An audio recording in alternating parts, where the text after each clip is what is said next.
une réunion SPV. C'est le seul moyen qu'on avait pour enfin se voir, notre réunion habituelle du mois d'août. Quand je dis c'est assez particulier, parce que la force du SPV, c'est pas tant dans ses réunions que dans ses à côté des réunions, dans ses échanges informels, dans ses liens entre les uns et les autres, dans cette vie fraternelle, dans cette capacité de, de, de partager qui on est, ce qu'on devient, ce qu'on fait.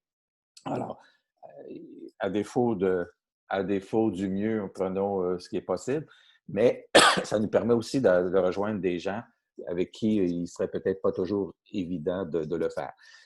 Ce matin, il y aura un petit temps de prière, qu'on va vous donner la prière à l'écran dans quelques instants. Je présente un peu le thème de l'année. Vous aurez l'occasion d'interagir à 2 ou 3 reprises. Et après, s'il nous reste du temps, un bref mot sur les programmes. Pourquoi je dis un bref mot? Cette semaine, au cours de la semaine, on va vous renvoyer la capsule vidéo de cette matinée, plus une capsule vidéo sur la COVID et une équipe SPV, plus une capsule vidéo sur quoi faire dans une réunion SPV, et plus, probablement, si on est capable aussi, des exemples d'animation de réunion. En plus de cela, ce qu'il est prévu, c'est pour les personnes qui sont nouvelles. Je m'adresse en particulier à Nour avec du Carrefour Foi et Spiritualité, à Férouz de l'Église grecque Melkite, et aussi je vais en nommer un autre, à François qui n'est pas encore en ligne de la paroisse Sainte-Béatrice.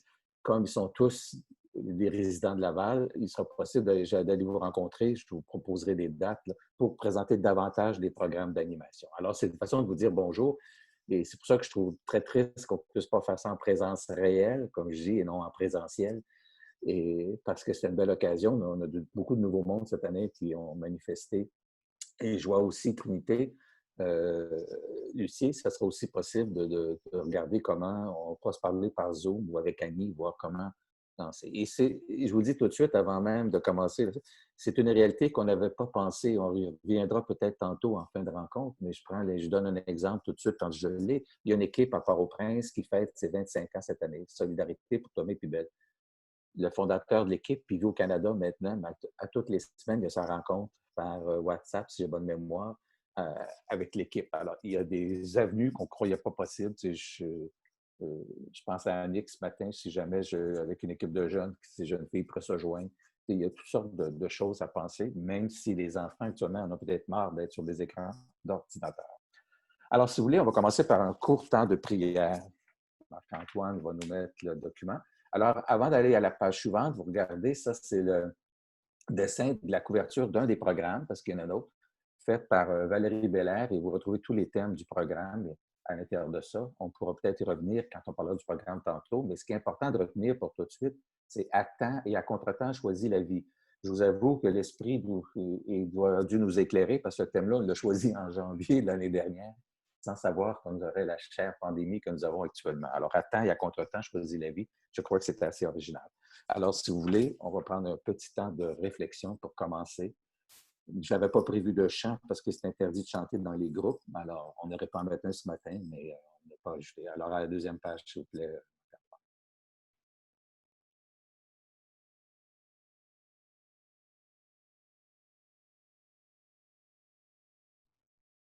Est-ce que vous voyez bien la deuxième page? Non, pas du tout.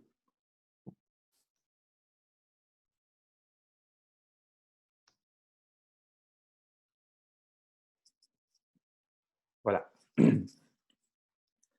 Seigneur, nous voici rassemblés pour de nouveau choisir la vie. Aide-nous à accueillir ton appel à vivre debout en toute simplicité et tendresse. Donne-nous l'audace de la communion en ces temps plus difficiles pour tant de nos sœurs et frères. Nous te le demandons à toi qui es vie, hier, aujourd'hui et demain encore. Amen. Antoine. Parole de Dieu tirée de l'Évangile de Saint Luc. Jésus se rendit dans une ville appelée Naïm. Ses disciples faisaient route avec lui, ainsi qu'une grande foule. Il arriva près de la porte de la ville au moment où l'on emportait un mort pour l'enterrer. C'était un fils unique, et sa mère était veuve. Une foule importante de la ville accompagnait cette femme. Voyant celle-ci, Le Seigneur fut saisi de compassion pour elle et lui dit, ne pleure pas. Il s'approcha et toucha le cercueil. Les porteurs s'arrêtèrent. Jésus dit, jeune homme, je te l'ordonne, lève-toi. Alors le mort se redressa et se mit à parler. Et Jésus le rendit à sa mère. La crainte s'empara de tous, et ils rendaient gloire à Dieu en disant, un grand prophète s'est levé parmi nous, et Dieu a visité son peuple. Et cette parole sur Jésus se répandit dans la Judée entière et dans toute la région. Je reviendrai tantôt sur ce texte. Pour l'instant, soyons en communion avec nos sœurs et frères de la terre, tout spécialement les membres du SPV. Soyons aussi des artisans de vie autre, une vie pleine de confiance en demain, de respect de nos différences et d'engagement à défendre la beauté de notre maison commune. En communion avec celles et ceux qui souffrent, les exclus, les appauvris, les jeunes en recherche d'une voie d'avenir, disons simplement, notre Père qui es aux cieux, que ton nom soit sanctifié, que ton règne vienne, que ta volonté soit faite sur la terre comme au ciel. Donne-nous aujourd'hui notre pain de ce jour. Pardonnez-nous nos offenses comme nous pardonnons aussi à ceux qui nous ont offensés. Et ne nous laisse pas entrer en tentation, mais délivre-nous du mal. Amen. Ah, là, je vous vois de nouveau. Même si elle ne peut pas parler, bonjour Irène, tu as trouvé comment cliquer sur ta tablette. C'est très bien. Mais on a trouvé le truc, hein, si on ne donne pas le micro. Alors, Audrey s'en vient.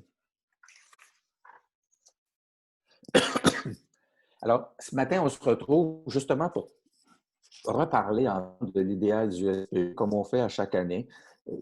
Bien sûr qu'on revient toujours sur l'objectif premier du SPV, qui est les actes des apôtres 2, 42, 47, donc toute cette espèce de vie communautaire, et qu'on adapte à la réalité de nos jeunes et de nos adultes, parce qu'on a des équipes au primaire, au secondaire, des équipes d'adultes, des équipes intergénérationnelles, et on adapte ça à la réalité des équipes. Et quand je dis ça, c'est qu'on a aussi, par exemple, des équipes en Afrique qui sont composées de musulmans, de chrétiens, catholiques, protestants, en Haïti aussi, puis ici aussi au Québec. Et on a des équipes où il y a des jeunes qui ne s'identifient pas à la foi, qui ne reconnaissent pas la présence de Jésus-Christ comme une importance dans leur vie. Et ça fait partie d'une démarche de vie, ça aussi. Alors, notre programme SPV, vous allez le voir, propose des démarches de réflexion, mais propose aussi des espaces pour ceux qui veulent aller plus loin au niveau de leur foi. Alors, nos équipes ont été assez malmenées depuis quelques mois déjà dans tous les pays où nous sommes. Mais par contre, dans chacun des pays, chacun commence à reprendre en main avec des équipes, des réunions, des WhatsApp, des Messenger, des visioconférences, mettez ce que vous voulez, ou en présence réelle dans plusieurs pays où c'est possible. Des manières nouvelles de faire équipe ont donc été imaginées. On s'en parlera peut-être en fin de matinée si on a encore du temps. J'aurais bien voulu ce matin ne pas vous parler de pandémie, coronavirus, appelé comme vous voulez, la COVID, mais force est de constater que cet événement majeur a perturbé notre vie et continue à le faire aujourd'hui et pour demain encore, qu'on le veuille ou pas.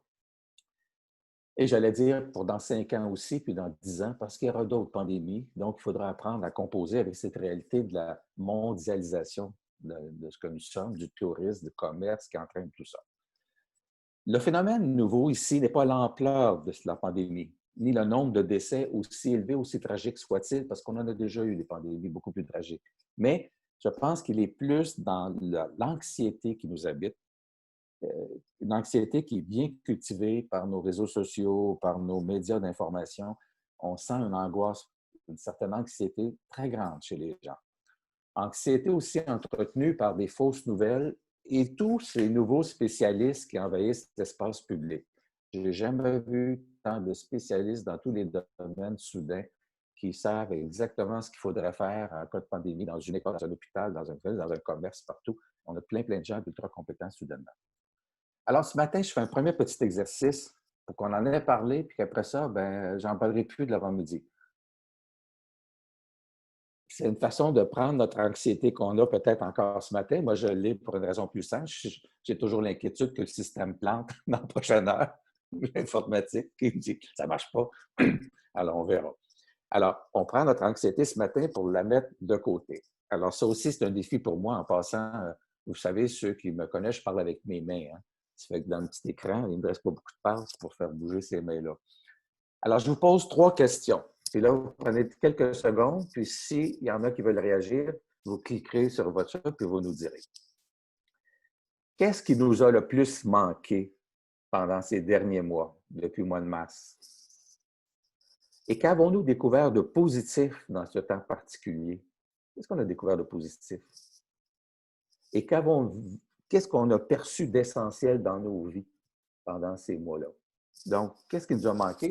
Pour prendre l'une ou l'autre des questions, qu'avons-nous découvert de positif? Qu'avons-nous vu d'essentiel dans nos vies? Et vous reconnaissez la manière de faire du SPV, d'essayer de toujours se trouver de la vie dans les pires affaires. Alors, prenez une petite seconde, puis après ça, je ne sais pas pour les micros si vous pourrez les ouvrir. Vous pourrez les réouvrir, oui, c'est ça.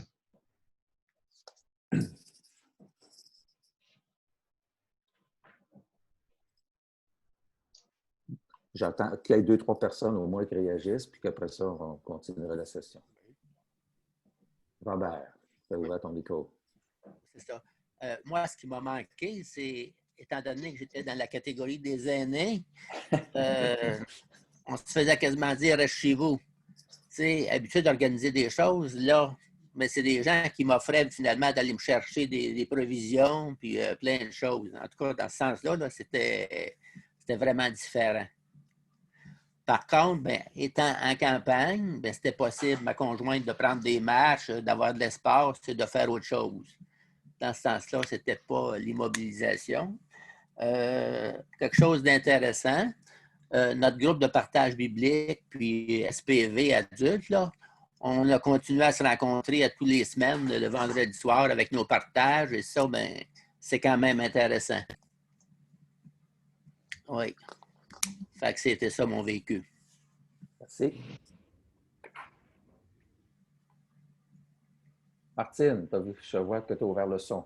Oui. Qu'est-ce qui m'a manqué le plus? C'est le toucher. On se parlait par téléphone, donc les gens de ma famille. Ma famille reste dans la ville près de chez nous, mes parents aussi. J'ai mes parents qui sont vivants. Mon père, là, ça fait des mois, là.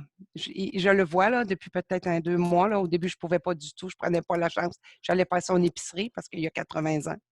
Et à un moment donné, j'ai commencé à le recevoir. Je n'ai pas touché à mon père depuis des mois. Je ne peux même pas lui donner un billet. Je ne peux même pas lui faire un câlin. On respecte la distanciation, mais au moins, on se voit. On se donne du temps. Alors, ce qui est positif dans tout ça, puis même ce qui est essentiel, je vais aller à l'essentiel, c'est quand on rencontre quelqu'un, ça devient le moment présent le plus important. Croiser des gens à l'épicerie, des gens qui me reconnaissaient, que je connaissais à peine, avoir le besoin de partager un bout de leur vie, avoir besoin d'être écouté, d'être entendu. Et là, tu es là, tu attends sur un banc à l'épicerie, la personne, elle devrait être à 2 mètres, elle se rapproche un petit peu, elle a besoin de partager quelque chose.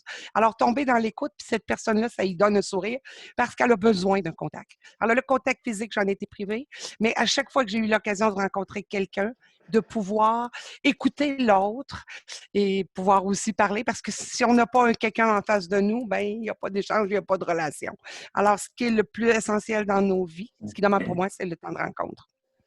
Et j'essaie chaque fois que c'est possible de le rendre premier. Quand ça arrive, là, c'est premier. Merci. Ouais. Il y a Francine et Patrick, si je vois bien. OK. Mais moi, je peux dire que la chose qui a été vraiment comme tangible, là, qui m'a manqué beaucoup au début, c'est que, bon, comme Robert, je fais partie des personnes âgées, donc au phare, là, je fais du bénévolat, là, auprès d'un centre de soins palliatifs pédiatriques. Bon, ben, tous les bénévoles qui étaient au-dessus de 70 ans, on n'avait plus le droit d'y aller. C'était pour nous protéger, nous, puis protéger les enfants. Alors ça m'a manqué beaucoup, beaucoup. Les câlins de tout le monde. Cependant,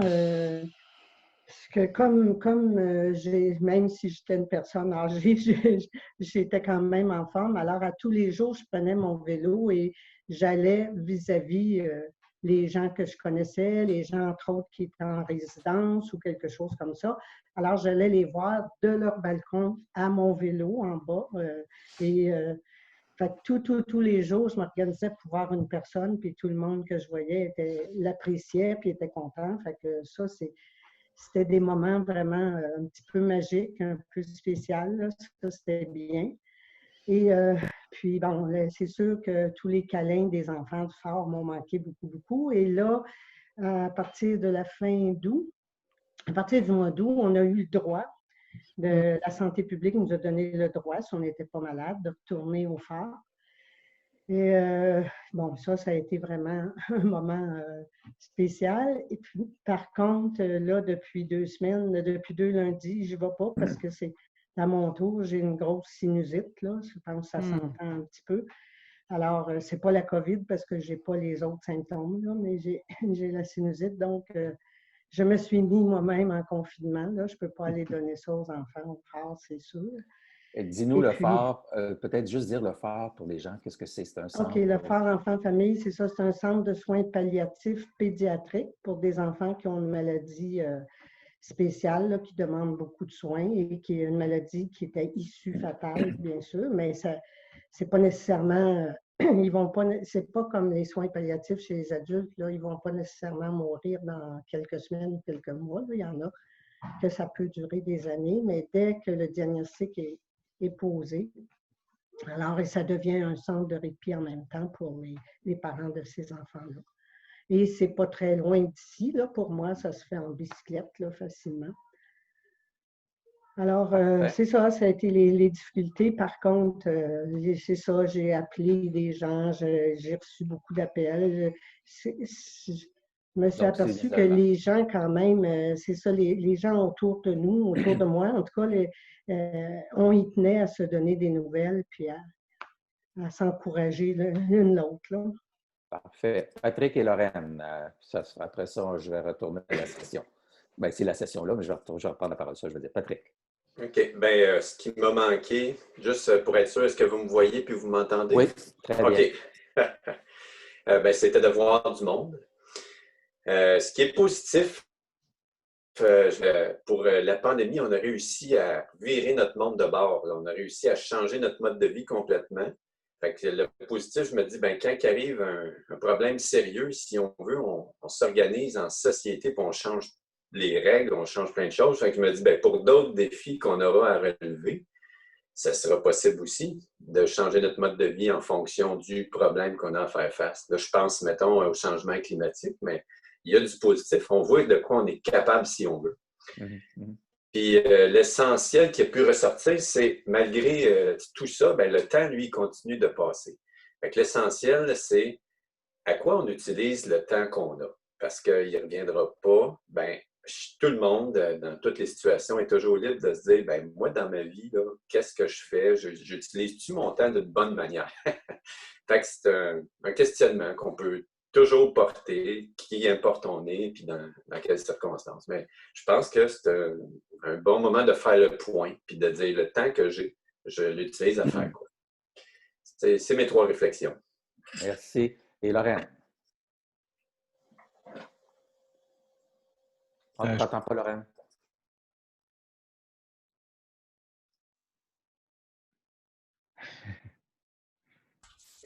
Bon. Alors, je vais passer mon micro. Parce que sur mon iPad, je n'ai pas le micro. OK. Écoute, ce qui m'a manqué, moi, je dirais, c'est toute l'expérience des camps de l'avenir. L'été, on a préparé ce printemps une belle animation pour rencontrer les aînés, puis de ne pas pouvoir les voir cet été, de ne pas pouvoir être avec eux autres là, pendant les 2 semaines où on fait ça habituellement. Moi, ça m'a manqué. Mais en même temps, j'ai la chance d'être dans un intergénérationnel ici, puis d'avoir eu des contacts bien précieux et rapprochants avec les enfants, les petits-enfants. Alors ça a été très précieux. Puis aussi d'avoir des contacts avec mes frères et sœurs par Zoom à toutes les semaines. On a installé tous les mardis soirs, on se rencontre, puis on est une demi-heure, 3/4 d'heure à se donner des nouvelles, à se dire comment vont les uns les autres, et puis à se prendre soin de cette façon-là. Puis les tantes, les oncles, un peu les nouvelles, on les prend comme ça. Alors voilà, disons qu'on apprend à se rapprocher autrement, mais ça demeure un exercice assez assez qui demande beaucoup, beaucoup. Voilà. Merci. Merci. Et c'est effectivement le travail par Zoom, selon toutes les recherches actuelles en sciences, est plus épuisant qu'une rencontre en présence réelle. Parce que notre système n'est pas fait pour se concentrer sur le visage d'une personne, mais sur l'interaction d'un groupe. Alors, ça aussi, ça joue beaucoup. Ce que je retiens dans tout ce que vous avez dit, et ça, je pense qu'il faut le retenir, cette pandémie-là nous a provoqué à revoir, comme disait, c'est Patrick qui disait ça, notre manière de vivre. Le défi, c'est est-ce qu'on va être capable de continuer à vivre autrement en respect de l'environnement après? Nous a rappelé l'importance d'être en lien avec des personnes, de nos familles, de nos amis, de nos communautés. Mais c'était aussi important avant, puis ça va le demeurer après. Alors, comment on va garder ces liens-là, comment on va cultiver? Et, ce que j'ai trouvé le plus difficile, et je le vis encore, c'est les gens avec qui on est en lien, que ce soit des jeunes plus démunis, des personnes âgées, qu'on ne peut pas rencontrer, qu'on ne peut pas voir. Et ça, c'est sur toute cette dimension de communion fraternelle, cette dimension d'échange, tu sais, on t'invite quelqu'un, puis on n'est pas toujours en réunion quand on se rencontre. On peut pas, moi, je vois mon équipe ici, des plus jeunes, on va tenter par Zoom, mais ça ne remplacera pas la collation avec le verre de lait et les 52 biscuits qu'ils mangeaient avant de partir, où ils s'échangeaient, où il y avait une fraternité, beaucoup de vie, beaucoup d'humour. Ça ne se fait pas.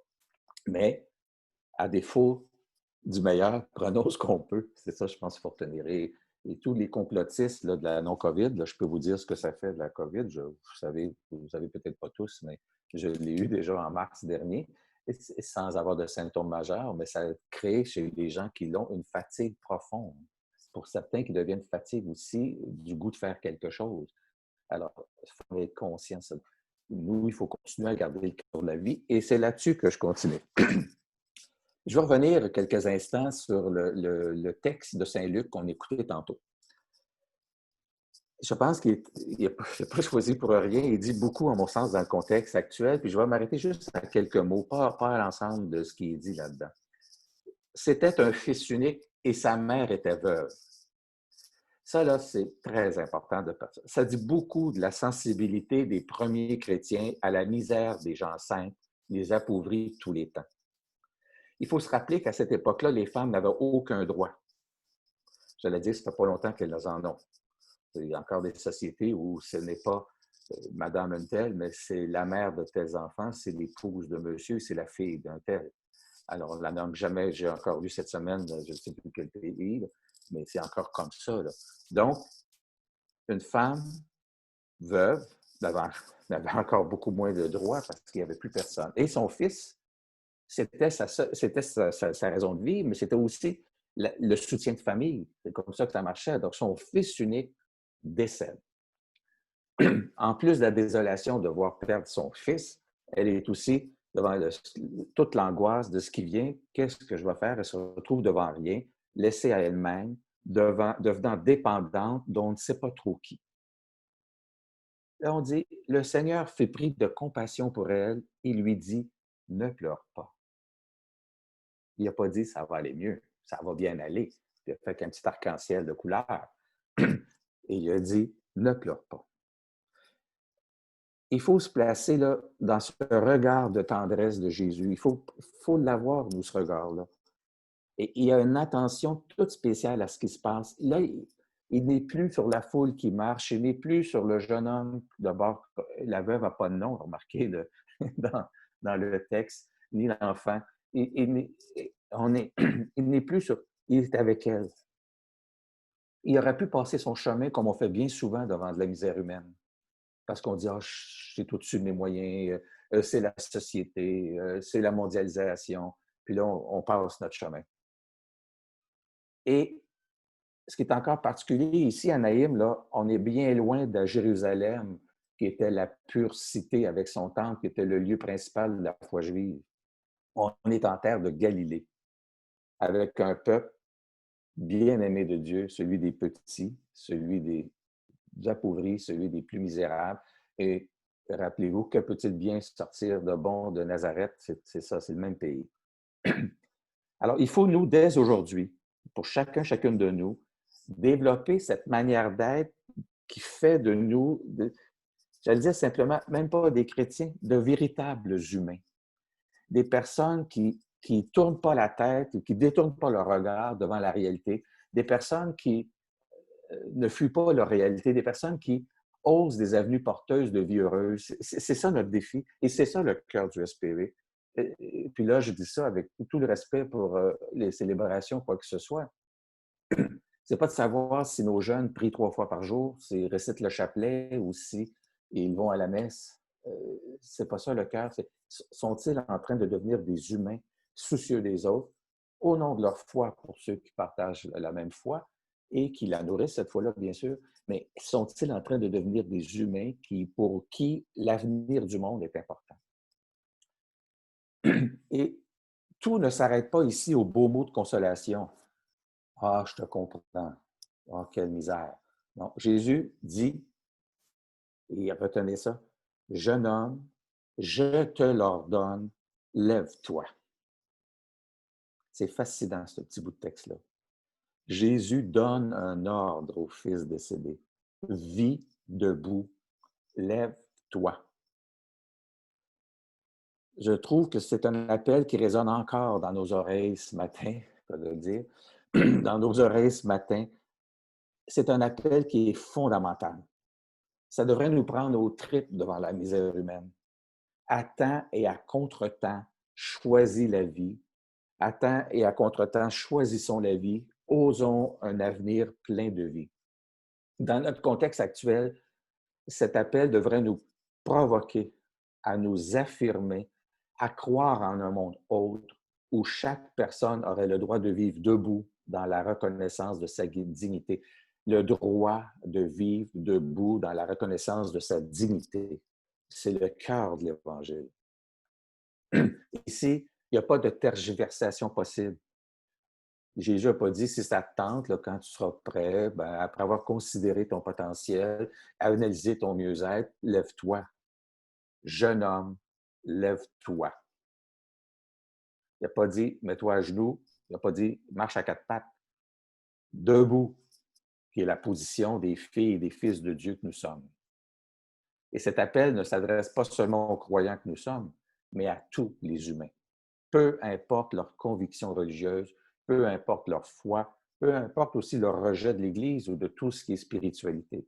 Bon, je dirais de religion. Je ne suis pas sûr qu'il y a grand monde qui rejette tout ce qui est spiritualité. Ici, c'est le cœur de notre humanité qui est en jeu et vous l'avez nommé par tout ce qu'on a perçu comme manque fondamental pendant la pandémie. Est-ce que moi, je choisis la vie? Est-ce que je choisis la mort? Vous dites, ben oui, c'est facile, choisir la vie ou la mort. Non. Regardons nos pratiques environnementales quand on est en train de détruire la planète. On choisit la mort. Ah non, qu'est-ce qu'on fait quand on dit qu'on ne s'intéresse pas aux immigrants avec tous les problèmes qu'ils ont au pays, avec les itinérants, avec ce qui se passe en Syrie, avec ce qui se passe en Israël, ce qui se passe dans certains pays d'Afrique, avec ce qui se passe partout. C'est de ça donc qu'il est question à ce moment-là ici. Choisis la vie et tu vivras. Est-ce que je choisis la vie, moi, ou est-ce que je choisis la mort? Je vais faire une deuxième petite pause. Je vais vous poser 2-3 petites questions encore pour que vous puissiez réagir un petit peu. Qu'est-ce que ça nous dit, cet appel de Jésus ce matin? Jeune homme, lève-toi, marche. Qui sont ces gens invités à se lever debout, d'après nous? Est-ce qu'on en est, nous? Donc, qu'est-ce que ça nous dit, Jésus, aujourd'hui? Quels sont ces gens à se lever debout, puis en sommes-nous? Je vous laisse réfléchir, puis quand vous êtes prête, vous ouvrez vos micros. Quand je le vois, ou si c'est Marc-Antoine le voit, il vous donne la parole. Je vois que celui d'Annie est ouvert. Je ne sais pas si... Oui. Ben, moi, c'est ce que ça me dit, choisir la vie ou la mort. J'ai parlé avec des amis au Pérou il y a 2-3 semaines. Puis je leur demandais, puis comment ça va? Parce qu'il faut savoir que le Pérou, c'est le 5e ou même, je suis rendu peut-être le 6e pays au monde le plus touché. Il y a beaucoup de morts. Puis mon ami, sa réponse, c'est ça va bien. J'ai dit, ah oui, ça va bien. J'ai dit, l'épicerie, c'est simple, on met notre masque puis notre visière. J'ai dit, OK, vous autres, il faut que vous mettiez votre visière. Il dit, oui. Puis là, j'étais gênée de dire que nous autres, on fait... au Québec, il y a des gens qui font des manifestations pour même pas porter le masque. Eux autres sont forcés par l'armée de porter le masque et visière. J'ai dit l'école, il dit c'est pas recommencé encore. Eux autres, c'est de mars à décembre, leur année scolaire.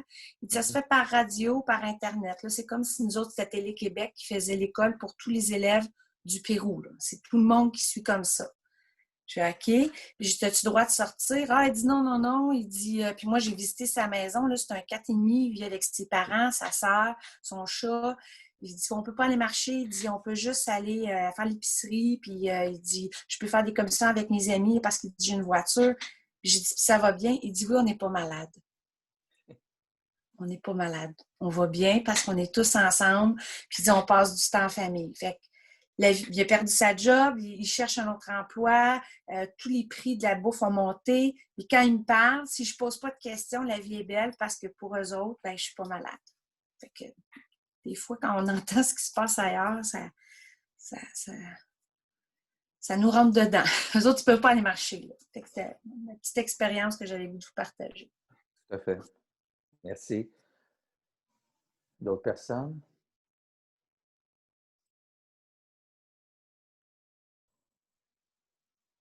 Ouvrez vos micros. Oui, vas-y, Irène. Moi, c'est les gens que j'ai, en tout cas, demandé de se lever. C'est ceux qui sont les plus fragiles autour de moi. Je parle d'Original aussi. C'est lui donner un petit coup de pouce, l'encourager. Sans toujours être à côté, mais l'encourager à toujours marcher. Et des fois, lui-même, il me dit, Irène, arrête d'avoir peur, sors. Mais j'avais des fragilités. Et j'ai dit, c'est pour respecter aussi les autres que je fais ça. Je veux les voir encore. L'important, c'est de s'informer. C'est des moyens à prendre pour se protéger, mais sans s'occuper de la vie de tout le monde. Hier, j'ai été prendre un café avec lui. J'ai demandé comment se protéger, puis on a eu des moyens, puis il était heureux. Ça a fait sa journée, il aime ça rencontrer du monde. Je pense que c'est des petits moyens comme ça qui fait que qu'on change la vie aussi, qu'on donne le goût aux autres de se lever. Il se lève le matin quand il a le goût, quand je l'appelle, là, il va avoir un répondeur. Je vais au moins pouvoir l'appeler, parce qu'il ne peut pas, là, il ne m'accueille pas. Je l'appelle, mais lui, il se lève tard. Mais c'est ça, c'est comment... En tout cas, j'essaie de ne pas y faire des... comment ça, donc, je prends moins d'importance sur son physique. Je prends plus d'importance sur ce qu'il vit. Il y a beaucoup de peine, il y a de la misère. Mais je pense que c'est ça, il faut regarder les sentiments des gens, puis accueillir les gens comme ils sont, mais les encourager à aller plus loin. Merci, Irène. Avant de passer la parole à Annick, juste pour aider les gens, Original, c'est une personne dont Irène s'occupe beaucoup, qui a des limitations intellectuelles, puis qui vit dans un appartement très proche de chez Irène. Alors, elle l'accompagne pour l'aider à se prendre en charge. Merci, Irène. Annick. Alors, bonjour. Voici mon look COVID. Je n'ai plus de cheveux depuis le mois de mars parce qu'on se protège à l'hôpital de la COVID. Fait que c'est mon petit look pour ceux qui ne m'avaient pas vu.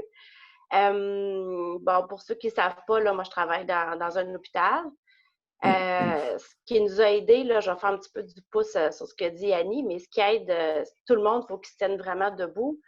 Puis ça aide justement de voir des gens. Nous, à l'hôpital, il n'y avait pas le droit de visite. Il y a des gens qui sont morts tout seuls. Nous autres, on avait chaud, on était tannés, on était inquiets. Mais de voir des gens comme ça qui avaient vraiment besoin de nous, je dirais que ça nous a aidés à nous tenir vraiment debout, être solidaires, tenir la main des gens, hein, même si on avait des gants, ça enlève un petit peu de chaleur humaine, mais bon, c'est notre nouvelle réalité. Mais je pense que tout le monde dans la situation fait son petit bout de chemin partout un petit peu sur la planète. Puis c'est l'appel pour tous de se tenir debout comme on peut, là, au quotidien. Voilà. Merci bien. Est-ce qu'il y en a d'autres qui veulent ajouter quelque chose sur ce texte? Je ne vois pas de micro ouvert.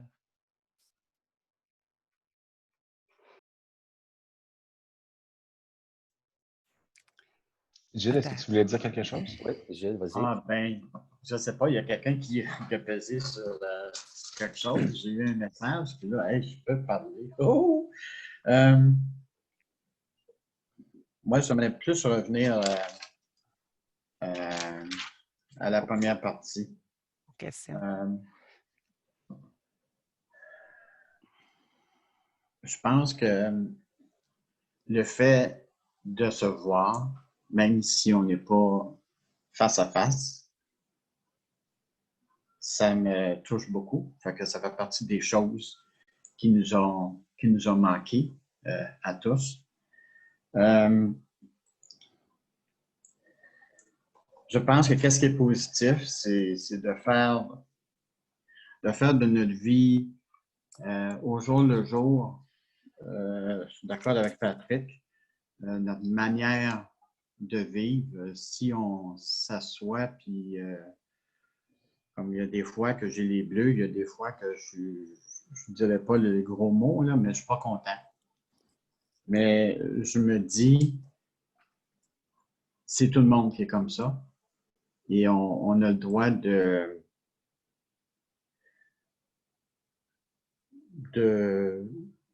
rester debout, hein, parce que des fois, c'est pas facile. Je suis d'accord aussi avec Lorraine quand elle parlait des camps de l'avenir. Si je dirais que ça ne m'a pas manqué, je serais un bon menteur.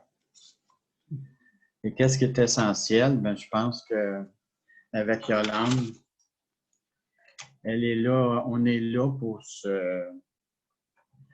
quand il y a des fois que ça ne marche pas à notre goût, là, ben, on est là pour s'encourager.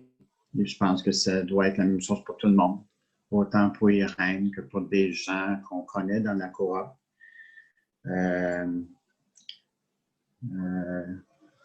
Ça reste entre nous autres, mais ici dans la coopérative, on a eu un cas de COVID, mais si vous voyez tout ce que le monde a essayé de savoir, parce qu'ils n'ont jamais nommé la personne, essayer de savoir, là, c'est comme, voyons, ça n'a aucun sens. Mais on a été là pour les personnes qui commençaient à nous jaser, donc on leur disait, regarde, ce qui est important, c'est les choses essentielles qu'on doit faire, se protéger. C'est tout. Se tenir. Se tenir, oui, c'est vrai. Merci. Merci. Est-ce qu'il y a une autre personne, peut-être une dernière, qui veut intervenir sur ce sujet-là? Martine? Bien, garder l'espérance. Alors, quand on rencontre les gens ou quand on leur parle au téléphone, moi, j'ai un groupe pour la confirmation de jeunes qui ont dit, ben, on était contente d'entendre votre voix. On était vraiment contente que vous nous appeliez et que vous nous disiez qu'il y a une suite à ce qu'on a vécu après s'être rencontrés pendant 3 ans. Alors, moi, c'était au niveau de la catéchèse et tous les jeunes, autant étaient contents de retourner à l'école, autant c'était, je me disais, est-ce qu'il restera encore du temps après, en parascolaire? Est-ce qu'ils voudront encore venir poursuivre un parcours? Et c'était oui. Et les jeunes avaient vraiment hâte de dire, on veut qu'il y ait quelque chose, on veut se rencontrer, même s'il y a des mesures, même si on est restreint dans certaines choses, au moins on va se voir, au moins on va vivre quelque chose. Puis ils disent, c'est pas pire qu'à l'école, le masque, on l'a quand on se déplace. On l'a dans les aires communes. Mais quand on est assis, on va être ensemble, on va se voir. Même en petit groupe, on va se voir. Et ça, les gens, je me rends compte que c'est tellement important, la rencontre, même en petit comité, mais c'est très, très important. Et les parents, là, c'était hey, vous ne nous avez pas oubliés, vous avez pensé à nous, puis vous nous appelez. Alors, moi qui restais avec la crainte de peut-être qu'ils vont dire on attend 1 an. Et justement, et aussi le non-jugement, de comprendre et de respecter les gens qui sont craintifs et qui veulent une distance et de dire bonne santé, bonne continuation, puis tant mieux. Alors, toute personne à qui j'ai parlé, j'ai commencé par l'accueil de comment vous avez vécu ces mois-là? Comment ça s'est passé? Hein, toutes les restrictions, la vie de famille qui a changé, bon, là, il est perdu de travail, tout ça. Comment? Puis même là, je vous dis ça à vous, mais j'écoutais plutôt ce qui venait que de suggérer des choses. Et les gens avaient donc besoin de se dire. Alors moi, c'est ça, le moment, la chose importante, comme ce que je disais avant, le moment présent, faire sentir aux gens que ce qu'ils ont vécu, ce qu'ils ont traversé, on est prêt à l'entendre, sans juger. Et s'ils veulent une distance, s'ils veulent un temps, bien, c'est correct. Et de dire, je serai encore là quand vous voudrez. Moi, c'est comme ça. Jusqu'à date, accueillir les gens dans ce qu'ils sont sans jugement, puis ouvrir pour plus tard. Puis je le dis, n'importe quand vous avez des questions, je suis là, je suis présente. Je suis portée à donner même mon cellulaire, puis on me dit au travail, fais pas ça. Mais c'est comme si vous voulez me rejoindre en dehors des heures, je suis là aussi pour vous entendre ou pour aider dans la mesure où je peux, comme de raison. Puis, tu sais, des fois, on dit, faut pas trop donner d'espace, les gens vont abuser. Ben, avoir peur, pas avoir peur, justement, des fois, d'ouvrir un peu plus grand. Parce que moi, j'en ai pas vu d'abus. Jusqu'à date, j'en ai pas subi d'abus que les gens, ils voulaient tellement, tellement. Parce que, justement, ils essayent de vivre dans leur famille, chez eux, ce qu'ils peuvent. Alors, mais ils aiment quand même avoir des contacts avec d'autres gens. Alors, je ferme là-dessus. Gardez l'espérance. Merci, Martine. J'ai oublié tantôt de saluer l'arrivée avec nous d'Anna Maria du Carrefour Foi et Spiritualité et François de la paroisse Sainte-Béatrice de Laval. Bienvenue. Moi, ce matin, là, je vais vous proposer 3 pistes parmi toutes les hypothèses. Avec ce que vous avez dit tantôt, le défi qui est le nôtre, dans toute la société, peu importe qu'il y aurait eu la COVID ou pas, le défi qui est le nôtre, c'est de ne pas être écrasé, justement. Et si nous, on est écrasés, si nous, on n'est plus sel de la terre, si nous, on n'est plus la lumière du monde, qui va l'être? Et ça, certains connaissent déjà, je l'ai raconté à quelques reprises, cette anecdote, mais qui est un fait réel. Quand la COVID a commencé, comme je l'ai eu dès le début, alors j'ai été confiné, donc toute activité ici au centre SPV sont arrêtées, les équipes, toute réunion. Et là, j'ai une équipe qui regroupe, cette année, ils sont 6 de secondaire 5 à l'université, tous d'origine syrienne. Un de l'équipe m'a écrit, je dirais au début avril ou fin mars, en disant ceci: « Tu nous as dit qu'une équipe SPV essayait de vivre comme les premiers chrétiens. » Bien, les premiers chrétiens, ils ne vivaient pas facilement. Ils étaient dans des catacombes, tout ça. Alors, ils ont pris des moyens pour être capables de vivre. Alors, nous autres, on devrait prendre les mêmes moyens. Puis il dit, l'Internet, ça existe, Jean-Marc, c'est pour ça. Alors, ça m'a comme provoqué à ce qu'on est essentiellement. Nous sommes des êtres de communion, nous sommes des êtres de fraternité, nous sommes, qu'on soit chrétien ou pas, qu'on ait la foi ou pas. Les humains, ce n'est pas des solitaires. C'est des gens qui doivent vivre en communauté. Alors, si nous, comme chrétiens ou comme porteurs d'une foi, qu'elle soit vive, qu'elle soit moins grande, c'est pas le lieu. Si on ne donne pas un petit peu de sel à la terre, si on vit écrasé, imaginez-vous ce qu'on a de l'air. Alors, les 3 pistes, je vous les nomme, puis je vais y revenir. Nous sommes des acteurs de changement. Nous sommes des porteurs de valeurs de vie heureuse et d'autres qui est caché. Nous sommes des créateurs d'espaces de communion amoureuse. Vous me reconnaissez. Des acteurs de changement. Si ce matin, on dit « choisissons la vie », à temps et à contre-temps, choisis la vie, choisissons la vie, bien, on doit devenir des acteurs de changement. Il faut en être convaincu. Notre monde peut changer, c'est certain, mais avec nous, il doit changer. Quand Patrick parlait tantôt de l'environnement, c'est un exemple précis, mais ça va dans plein d'éléments. Si nous, on a trouvé que c'est important le lien avec les gens, si on a d'autres que c'est important la dignité des personnes, si on a trouvé que c'est important la protection de la planète, mais ça doit changer. Ça doit être mieux, ça doit se vivre autrement. Et nous n'avons plus le choix. Il y a trop de personnes qui, aujourd'hui, sont exclues des biens de la terre. Il y a trop de personnes qui ne vivent pas avec des conditions minimales. C'est l'accès à l'eau, l'alimentation, la santé, l'éducation. Le drame d'une pandémie qui a effrayé beaucoup plus l'Occident actuellement, et là, c'est l'Amérique du Sud qui est beaucoup touchée, c'est d'ignorer tous les autres problèmes. Il y a les équipes SPV de Banfora au Burkina Faso ont organisé, il y a à peine 3 semaines, une activité pour aider les jeunes qui ont fui le nord du pays, qui est sous les attaques des djihadistes. Alors, ils ont organisé des activités pour leur donner du matériel scolaire, pour leur assurer la rentrée à l'école. Bien, ils n'ont pas fermé les yeux sur le jeune dans le cercueil. Ils ont dit « Lève-toi aussi ». Et ça, je pourrais vous donner là, des exemples partout à travers le monde dans les équipes SPV. Au Pérou, par exemple, actuellement, ils travaillent beaucoup sur la dignité de la femme parce qu'elle n'a pas de reconnaissance. Et savez-vous qu'il y a eu 800 agressions mortelles de femmes péruviennes pendant la pandémie qui ne sont pas en enquête policière? c'est des réalités comme ça que le SPV là-bas, il dit non, ça suffit. Il y a de plus en plus de nomades sur la Terre, des nomades non pas par choix, mais par l'obligation de fuir des zones de guerre, de fuir des vastes territoires désertiques par le réchauffement climatique. Et arrêtons de penser que ça ne nous touchera pas, là. Pour les Montréalais qui sont à l'écran, hein, c'était un des étés les plus chauds. Et on voit les conséquences, même chez les jardiniers maraîchers. Difficulté d'avoir des oignons corrects, difficulté d'avoir des carottes correctes trop chauds, difficulté d'avoir des tomates trop chauds. Ah, ça n'a pas d'impact? Oui, ça en a. Il y a trop de personnes autour de nous qui n'ont pas accès à un logement décent. On vient, après une chicane fédérale provinciale de 3 ans, de débloquer des fonds pour du logement social. Il y a trop de monde qui n'ont pas accès à une éducation qui tienne compte de leurs différences, à des loisirs, à la culture, à des services de santé. Et là, ça a l'air gros ce matin. Oui, mais qu'est-ce que je vais faire? Moi, j'ai une équipe de jeunes de 8-10 ans.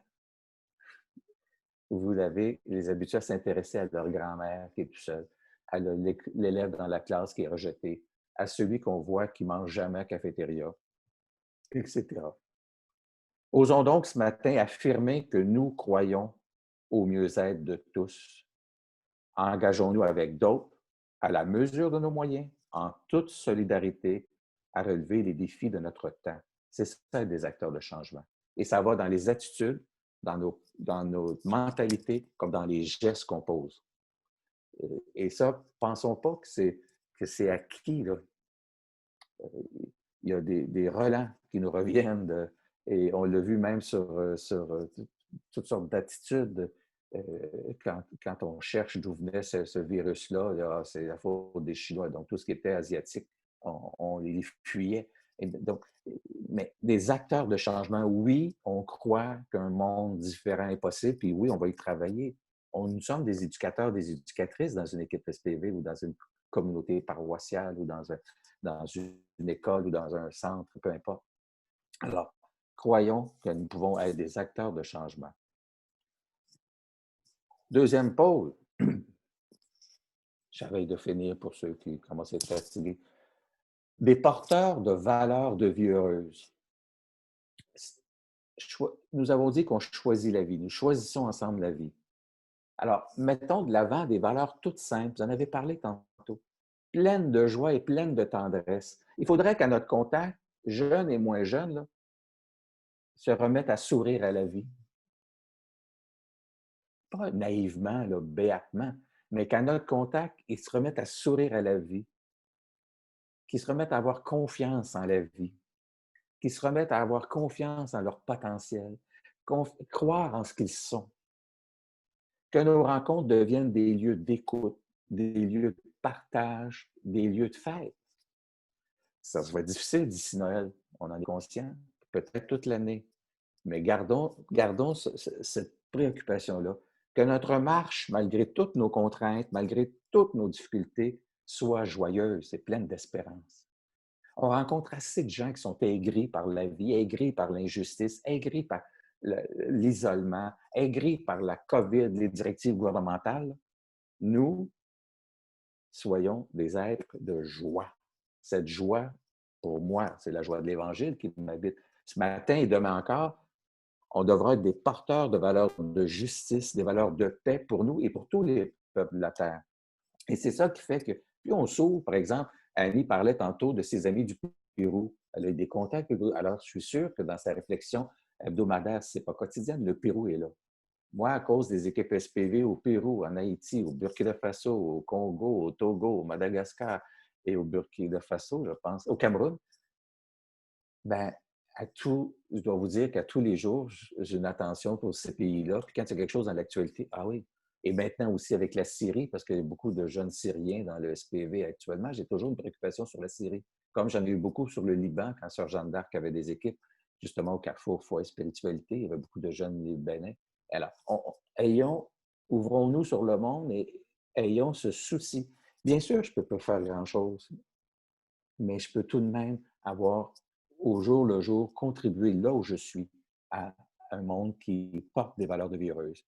Alors, soyons toujours ensemble en recherche de ce qui nous permettra de nous épanouir pleinement et qui permettra aux jeunes et aux moins jeunes, parce que des équipes, l'appelée équipe, pour ceux qui ne connaissent pas le SPV, c'est des gens de 80 à 95 ans qui se réunissent pour le chapelet, puis que la responsable leur parle d'un pays à chaque semaine du SPV, puis pendant la semaine, ils réfléchissent sur le SPV dans ce pays-là et la réalité du pays. Je trouve que c'est une belle façon pour des aînés de rester en communion aussi.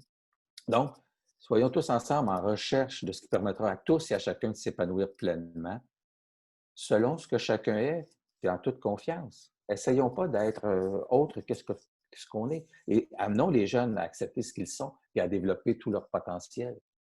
C'est notre défi, c'est dans une équipe SPV aussi. Et mon troisième pôle, donc le premier était, je vais faire ma maîtresse d'école le matin, des acteurs de changement. Mon deuxième, des porteurs de valeurs de vie heureuse. Et maintenant, des créateurs d'espaces de communion amoureuse. Oui, choisissons encore la vie. Toute notre vie devient un témoignage de cette joie profonde qui nous habite malgré les problèmes, la tristesse, les angoisses. Nos gestes, nos attitudes sont des paroles de vie heureuse. Je dis bien, nos gestes sont des paroles de vie heureuse. Notre évangile à nous s'écrit quotidiennement par cette délicate attention aux autres. Elle s'écrit aussi, cet évangile-là, il s'écrit, par cet amour de notre terre qui est manifesté sur notre amour de notre terre. Et cet évangile-là s'écrit aussi par cet appel à la justice, à la paix, réaffirmé à temps et à contre-temps. Et je dirais aussi, cet évangile s'écrit par ce regard d'admiration devant ce que les autres sont et devant ce que les autres deviennent. Et là, j'aurais pu dire aussi ce regard d'admiration devant notre nature. Moi, pour ceux qui me connaissent, je parle de la jungle en arrière du centre SPV. Il y a quelques années, Richard Fiola a planté plein de plantes vivaces et là, ça pousse un peu foufou, mais c'est toujours plein de merveilles parce qu'à chaque 2, 3, 4 jours, il y a une nouvelle plante qui apparaît avec des fleurs. Puis là, je me dis, ayons ce regard d'admiration devant cette création-là. Et parce que si on goûte la terre, si on l'aime, on va vouloir la protéger. Si on en abuse, c'est autre chose. Notre monde a besoin de souffle, un souffle de répit devant tout ce qui le heurte. Et là-dessus, il faut se protéger. Nous sommes des êtres d'une grande générosité, d'une abondance de services pour les autres, en oubliant parfois notre capacité de ce répit. Alors, nos équipes doivent devenir aussi des lieux de répit, où un souffle de tendresse qui fait du bien. Et parfois même, il y a un souffle de tendresse qui fait du bien, mais parfois, ça prend un souffle qui allume un brasier ardent pour y détruire tout ce qui tue la vie. C'est l'appel qui est le nôtre aussi.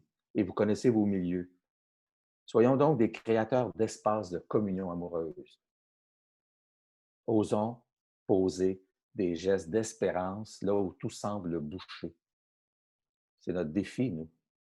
Quand il n'y a plus d'avenir, quand on a l'impression que l'horizon est fermé, quand il y a des conflits entre des personnes, qu'on pense que ça deviendra irrésolu, quand il y a des gens qui sont agressés, rejetés, tout ce que vous voulez, nous, on doit ouvrir des voies d'avenir. Nous, on doit tenter dans ces murs d'indifférence, dans ces murs de haine, creuser un petit trou, là, au moins qu'on commence à percer.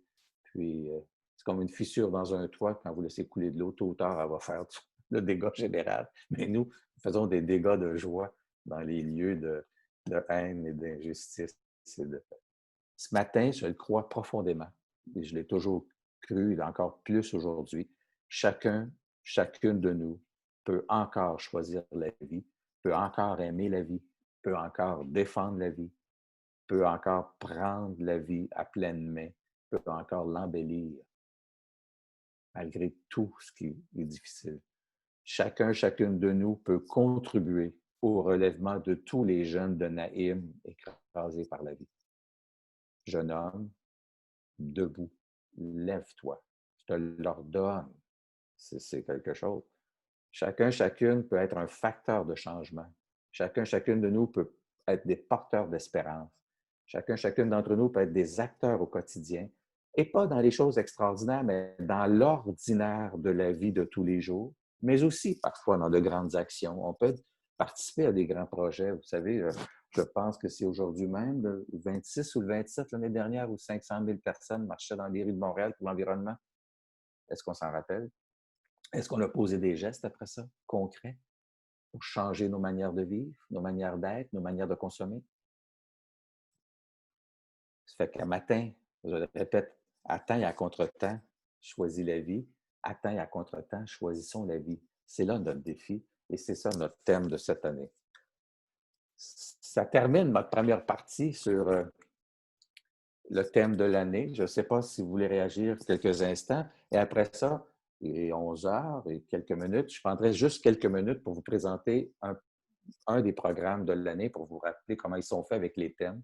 Et quelques mots sur façon de faire le SPV. Et le reste, vous recevrez, comme je le disais, des capsules, mais aussi je vais proposer, je vous nomme, à François, à Férouz, à Nour, à Maria, si des gens qui sont nouveaux, que je puisse vous rencontrer pour présenter mieux les programmes SPV, nos outils d'animation au cours des prochains jours. Alors, je vous écoute si vous avez quelques commentaires ou réactions. Pas dire que c'était bien, pas bien. Là.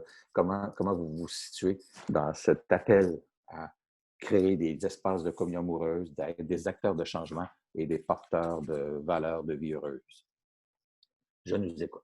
Je peux peut-être débuter si vous voulez. Je pense que le thème de l'année, effectivement, il s'inscrit super bien dans la pandémie, la situation qu'on vit en ce moment, puis c'est un retour aux sources un peu. Là. Je sais qu'à chaque année, nos programmes, on ne peut pas passer à côté de la communion amoureuse, on ne peut pas passer à côté de l'environnement, mais j'ai l'impression que cette année, c'est encore plus vrai que on revient un peu à nos racines, on se dit comme on va travailler sur notre attention aux autres, notre volonté d'aider puis de changer les choses. Puis j'ai vraiment hâte, en tout cas, qu'on ait l'opportunité de débuter les équipes puis de travailler à tous ces beaux sujets-là aussi. Là. On va essayer de planifier des rencontres, là, nous, avec notre petite gang bientôt. Je pense que c'est vraiment un programme qui s'inscrit bien dans le contexte puis qui va être intéressant de travailler dans ce contexte-là, justement.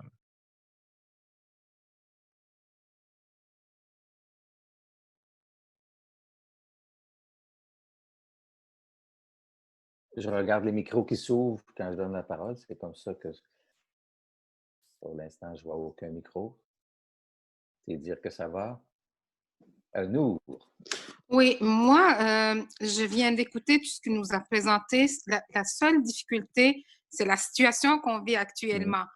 Le défi, c'est de comment pouvoir faire tout ce qu'on a le goût de le faire dans un contexte de COVID. Ça, c'est comme si on est enchaîné un peu, puis en tout cas, je peux parler au nom des jeunes, de l'entre-jeunes, c'est que ça va être difficile d'organiser même une petite activité quand Montréal est devenue une zone orange. Alors, est-ce qu'on doit attendre un peu puis prendre du recul pour pouvoir recourir de nouveau plus loin? Je ne sais pas, mais j'ai plus de questions. Mais par rapport à tout ce que vous venez d'expliquer, j'adhère en plein là-dedans. Puis la difficulté, comme je dis, c'est de relever le défi. Tout à fait. Et encore plus, une équipe comme vous, pour ceux qui, l'entre-jeunes, c'était des deux groupes de jeunes qui se réunissent au Carrefour, un groupe de primaire, un groupe secondaire, mais vous êtes toujours plus que le nombre autorisé. Oui, oui. Alors, je ne sais pas, la seule chose que je peux vous inviter, en attendant qu'on puisse peut-être leur envoyer des petits mots, des petites capsules, des courriels, plein d'éléments qui pourraient aider effectivement à vivre cette réalité-là, mais je vous comprends très bien, c'est loin d'être facile. Et ça se peut même que pour certaines équipes, moi j'ai 2 équipes ici, il y en a une qui c'est très difficile de faire par visio. Alors, il est très probable qu'on va se trouver des moyens de se parler, mais qu'on va être un peu sur le stand-by au moins jusqu'en janvier. Et après ça, que sera-t-il? Malheureusement. Oui, tout à fait. Mais il faut garder le lien avec ces gens-là. Si vous avez des courriels, si vous avez où vous divisez le groupe qui appelle les autres, qui se donnent des nouvelles. Il faut inventer des... Mais je vous comprends, c'est tout un défi. D'autres personnes qui veulent réagir? Ben, si je peux rajouter, il Oui. ne faut pas sous-estimer leur besoin quand même de se rencontrer. Moi, je travaille au Collège Bourget, puis cette semaine, j'ai contacté les élèves qui sont à distance. On en a 8, qui sont malades, ils ne peuvent pas se présenter à l'école. Puis j'ai osé leur dire, on se fait une petite jasette juste à 1-1? Puis ils m'ont répondu oui, puis ça leur a fait du bien, puis j'ai appris à ce qu'on continue. Fait que peut-être, nous, si tu parles avec tes jeunes, eux autres, ils vont peut-être avoir des solutions parce qu'ils sont très imaginatifs. Donc, ils vont peut-être même te suggérer des solutions. Puis là, je sais qu'on est supposé de faire un 28 jours sans se voir, mais après, ça peut être de faire une rencontre dehors dans un parc où tout le monde a sa distance. Ça peut être peut-être s'il y en a qui sont dans une même famille, ça regroupe les gens. Mais c'est possible de faire des rencontres, mais c'est ça, il faut y aller avec l'équipe. Mais des fois, les jeunes ont des solutions, sont très imaginatifs quand ils veulent une rencontre. D'autres interventions sur des différents sujets ce matin? Après ça, je vais prendre quelques instants pour vous montrer à l'écran le programme senior, qui est un des 3 programmes. J'ai vu Irène. Oui. Moi, ce que j'aimerais, là, c'est où j'ai des difficultés, c'est être porteur de joie, mais il faut que les gens l'accueillent. La joie, c'est qu'est-ce qui fait notre joie. Puis souvent, bon, il y a l'ordinateur, mais les gens n'ont pas toujours le goût d'être en lien avec nous sur une tablette, par exemple. Bon, c'est le fun, la tablette, mais ça nous captive dans les sens parce qu'on ne peut pas s'en aller ailleurs. Il faut rester là. Surtout si on fait une vidéo comme ça, là. Mais c'est comment rester présente à la vie de ceux qu'on aime, puis sans les décourager, les déranger dans leur quotidien. Des fois, c'est le fun de les déranger parce qu'il faut prendre le temps, sortir de nos jeux vidéo, là, puis prendre le temps de vivre avec ceux qui veulent nous rencontrer, même là, au moins.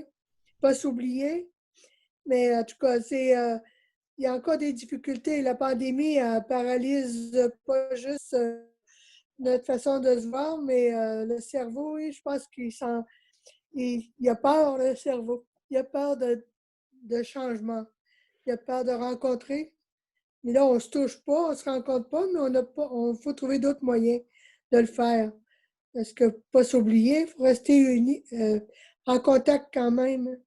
Mais je pense à ceux qui n'ont pas d'ordinateur. Il y en a qui n'ont même pas de téléphone. Comment faire? On peut les écrire, mais des fois, on n'a pas leurs adresses. En tout cas, il faut trouver des moyens de continuer à rejoindre des gens. Merci. Martine? En tout cas, Irène, tu viens de dire plein de belles choses. Merci. C'est encourageant d'entendre tout ça. Moi, ce que je retiens de tout ce qu'on entend, sans dire juste c'est beau, là, je trouve que ce matin, moi, ça me fait le plus grand bien de réentendre c'est quoi le sens du SPV, c'est quoi nos valeurs, c'est quoi qui nous anime, d'être debout, de garder espoir, la présence, tout ce qu'on a dit, là, je ne redirai pas ça, mais même si ça peut sembler être la même chose, on a besoin de le réentendre, besoin de le savoir, d'en être habité justement pour être capable ensuite d'avoir ce visage-là. C'est beaucoup, on parle beaucoup d'ouverture. Moi, j'entends là-dedans l'ouverture du cœur, l'accueil à l'autre, la présence à la personne, garder des liens, hein, rester relié de toutes les façons possibles. Un mot, être créatif, puis oser ouvrir des avenues nouvelles. Ça part d'abord de soi. Hein, pour être capable ensuite de prendre la vie au quotidien dans notre milieu de vie, puis de répondre à ce qui se présente. C'est ça. Puis tu as tellement des belles choses, Irène, je veux dire, prendre soin de soi. Moi, j'ai pris plein de notes de tout ce qui s'est dit, même si on va recevoir quelque chose. Puis je vais le relire encore parce que ça m'a fait du bien d'entendre tout ça ce matin. Même si c'est des choses qu'on sait, qu'on veut que ça nous anime en dedans, ça fait du bien de le réentendre aujourd'hui. Merci. Alors, merci à chacun de vous pour tous les partages. Merci, Martine. Si vous voulez, je vais demander à Marc-Antoine, parce qu'il nous reste peu de temps, de mettre le programme senior à l'écran, puis je vais juste faire un survol pour vous donner une idée et Junior est fait de la même manière et le guide d'animation. On va avec le programme à l'écran. Je reviens donc sur la couverture que je trouve très... Dans le guide d'animation, c'est un dessin de Mélissa Et ici, c'est Valérie Belair qui est dans une équipe ici. Alors, vous voyez à travers ce dessin-là, vous allez retrouver toutes les sections du programme, d'aimer la terre, de vivre la communion, par rapport aux échecs qu'on peut vivre, par rapport à l'injustice. Alors, vous voyez, tout est représenté là-dedans. Bon, il y a la première page. Après ça, à la page 3, habituellement, vous allez retrouver le mot du responsable général sur Choisis justement la vie qui revient. Et toutes les photos que vous avez dans le programme, ce sont des photos d'équipes inspirées de travers le monde. Alors, je vous rappelle, quand vous avez des activités avec vos gens, envoyez-nous des photos. Et vous pouvez aller visiter le site web du SPV, spvgénéral.org. Vous en avez beaucoup. La première section, je vais juste en prendre une en détail. Pour ça, à chaque section, vous avez toujours à temps et contre-temps, lève-toi et marche. La porte s'ouvre, c'est une présentation de cette section-là. Par exemple, ici, bon, notre expérience de vie, ou quoi que ce soit, elle nous rappelle que nous sommes confrontés à l'échec, à la maladie, à la perte d'amis. Bien, cette section-là va porter sur les passages du primaire au secondaire, par exemple, sur les échecs, sur la perte d'amis, donc le deuil. Cette section-là va porter sur différents éléments comme celui-là. Comment on vit l'échec, comment on vit la difficulté, etc. Et dans le programme junior, c'est adapté à des jeunes du primaire. Le senior, c'est secondaire et équipe d'adultes. Et le guide d'animation peut servir pour une équipe d'adultes, mais peut aussi aider à l'animation de vos équipes juniors et seniors. Après ça, la deuxième section de chaque partie, c'est prenons un siège et parlons. Et là, c'est des questions d'approfondissement du thème. Alors, il y a toutes sortes de questions. Et là, vous n'êtes pas tenu de répondre à toutes ces questions-là. C'est un outil d'animation. Vous en choisissez une section, vous passez 2 réunions sur un thème, vous y revenez plus tard dans l'année parce que là, il y a un développement nouveau qui vous amène à ça. Peu importe. Vous y voyez à votre rythme. L'autre section, dans chaque partie, c'est pour ceux qui veulent une démarche davantage spirituelle, davantage de foi, ou ouvrir, vous avez toutes sortes de propositions. Par exemple, il y a des chants proposés dans celle-ci, le début d'un temps nouveau, Oscar de la Dame en rose d'Éric Emmanuel Schmitt, Rester debout de Richard Séguin. Et là, il y a des textes à parole, avec un petit extrait du texte et avec quelques et c'est pour un approfondissement un peu plus biblique. On va à la page suivante, s'il vous plaît, Antoine. La page, je sais pas le numéro. Allez, Marc-Antoine, c'est gelé.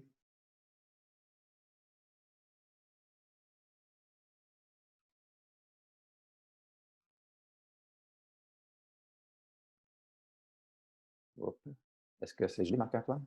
OK. Alors, affirmons-nous. Cette section peut permettre à chacun d'identifier ses valeurs et découvrir ses forces. Ça va revenir à chacun. Donc, à chaque fin de section, on revient devant l'échec, qu'est-ce qui nous donne le goût de recommencer, etc. Et on note quelles sont les valeurs qu'on a découvertes et qu'est-ce qu'on a appris en approfondissant ce thème-là. Donc, chacune des sections est faite comme ça. Donc, la première était sur les passages, l'échec, la perte d'amis. La deuxième qui suit, la deuxième,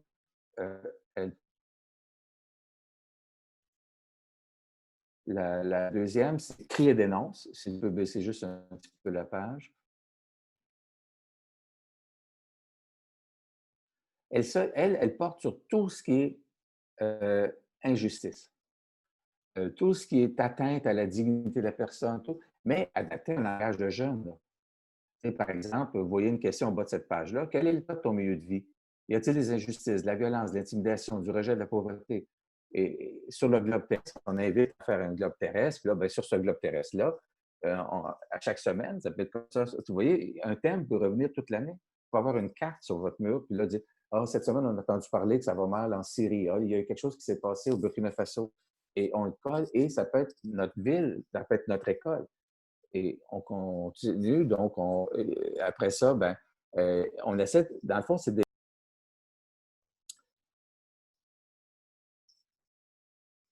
La suite du programme, je vous dirais simplement, on va aller à la page 23, la table des matières. Pardon, page 24. Non, c'est la bonne, c'est ça, la 24. Mon président général est mieux que moi. Donc, le temps de choisir, ça, c'est le mot du responsable général. À temps et à contre-temps, lève-toi et marche, c'est celle sur, c'est le mot du responsable général, crée et dénonce. Et c'était sur l'injustice. Aime cette terre, c'est toute une réflexion sur l'environnement, sur notre maison commune. J'aime beaucoup cette expression de François, du pape François, notre maison commune. Comment on va prendre soin de cette maison? Alors, si c'est notre maison commune, ben, on veut que notre maison soit agréable à vivre. Donc, c'est tout ce sens d'aimer cette terre. Osons la communion. C'est une réflexion sur la fraternité, la solidarité et à d'autres mesures, comment on apprend à vivre avec les autres, comment on apprend à vivre bien, comment on apprend à vivre heureux, comment on apprend à partager, comment on apprend à communier. Choisir la vie, c'est la demande de reconnaissance, je reviens dans un instant, et fêtons la communion, bien, maintenant on met dans le programme toujours quelque chose sur la fête du SPV qui est le 19 janvier. Choisis la vie. Va à la page 21, s'il vous plaît, Marc-Antoine. La seule lien que le SPV demande à ses équipes, c'est la demande de reconnaissance. Ce n'est pas compliqué, ça a l'air bien compliqué. C'est que chaque équipe nous présente une partie de son projet de vie. Normalement à l'automne, cette année, on va comprendre. Et il l'envoie et nous, on essaie d'y répondre. C'est plus difficile maintenant que l'international, les courriers ne se rendent pas très bien, mais ici, on envoie à chaque membre une petite carte avec un petit mot qui est différent pour chaque équipe, qui n'est pas nécessairement différent pour chaque jeune de l'équipe, mais qui est différent pour chaque équipe. Et je souriais parce que je voyais dans le WhatsApp des responsables des pays d'Afrique, la responsable du Cameroun montrait sa carte qu'elle avait eue en 1988 comme membre. Et c'est à partir de ce lien-là qu'aujourd'hui, quand elle est devenue enseignante, elle a relancé les SPV dans son école au Cameroun. Alors, vous voyez, comme équipe, quels gestes allons-nous poser pour toujours choisir la vie? Quelles actions allons-nous mener pour venir en aide à des personnes appauvries, seules, oubliées de nos systèmes sociaux? Quelles activités allons-nous faire pour vivre dans la communion en équipe? Et chaque membre de l'équipe est invité à dessiner une feuille ou à déposer un objet dans l'arbre. Et sur cette feuille, il indique un geste qu'il posera pour rendre la vie plus agréable, belle, joyeuse. Vous voyez, ce n'est pas nécessaire, ce n'est pas une thèse de doctorat. Ce qu'on est appelé à faire, c'est qu'on réfléchit sur qu'est-ce qu'on va faire pour choisir la vie, nous, puis qu'est-ce qu'on va faire pour rendre notre monde plus de respect envers les appauvris et les oubliés de nos systèmes. Qu'est-ce qu'on va faire pour vivre la fraternité? Et là, chaque membre est invité à faire un objet ou une feuille. Et c'est tout ce qu'on va... On vous le renverra, là, mais c'est tout ce qu'on va vous demander. Et ça, c'est ce qu'on appelle la demande de reconnaissance. Et quand on dit la demande de reconnaissance, vous êtes toujours reconnu, l'équipe SPV. C'est pour vous mettre en lien avec le président général Marc-Antoine et moi. Et nous, ça nous permet de vous donner des nouvelles de ce que vous êtes à travers le monde. Et qu'à chaque fois que vous avez une activité, quand vous prenez une ou deux photos, vous envoyez 4-5 lignes de texte pour dire on a eu une telle activité. On met ça sur Facebook. Là, j'ai du travail demain. Il faut que j'en mette sur le SPV Pérou, sur le SPV Solidarité pour Demain plus belle. Je vous invite à aller voir les photos de Solidarité pour Demain plus belle. Vous allez voir que j'ai déjà eu des cheveux qui n'étaient pas blancs. Alors, quand on a visité des équipes SPV. Vous voyez, c'est un petit peu les programmes SPV. Il y en a un pour les juniors, qui est d'un format différent. Il y en a un pour les seniors, puis un guide d'animation. Voilà. Je prendrai peut-être 5 dernières minutes, si on peut enlever le programme et revenir à notre tableau. Merci, Marc-Antoine. D'abord, je remercie notre président général qui a fait la technique. Ça me rassure beaucoup. Vous savez que ce n'est pas un habitué. J'ai fait beaucoup de visioconférences depuis 6 mois, mais je ne suis pas un habitué de mettre tout ça en lien. Ça fait que les membres de l'Assemblée générale, vous serez convoqués à une réunion d'ici le prochain mois. Et maintenant, avec Marc-Antoine est assis dans la cuisine à côté de mon bureau pour au cas où que je paniquais pour venir me donner une claque en arrière de la tête pour me calmer.